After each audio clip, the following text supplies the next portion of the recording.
ફિટનેસમાંથી વાત કરી રહ્યો છું. નામ છે દીપક રાવલ, ડિજિટલી રજવાડાથી બિલોંગ કરું છું. અને એક બાળકને તકલીફ હતી અને આપણે એમને પ્રોડક્ટ સજેસ્ટ કરી હતી અને બેસ્ટમાં બેસ્ટ રિઝલ્ટ મળ્યું છે. તો આપણે એમના સહમુખેથી સાંભળીશું. યસ સર, नमस्कार। आपका नाम क्या है सर? नीलेश भाई। रहते कहाँ हो सर? नडियाद रहते हैं। तकलीफ क्या थी? देख सकते हो मित्रों कि इनके लड़के को श्वास की बीमारी थी, तकलीफ थी। कितने टाइम से थी वो? 1 बरस थी। और इसके लिए बाहर से दवाई गोली तो कितना खर्चा करा होगा? 2-3 बार।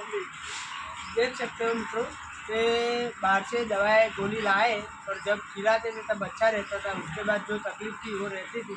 तो अपनी ये दो प्रोडक्ट मिली, कपलिन और आयुष्मान, तो उसमें कैसा रहा? तो 100% आराम है, रिजल्ट मिल गया। तो ये दवाई किसी को बाहर जिसको तकलीफ हो उसको अपने दे सकते हैं।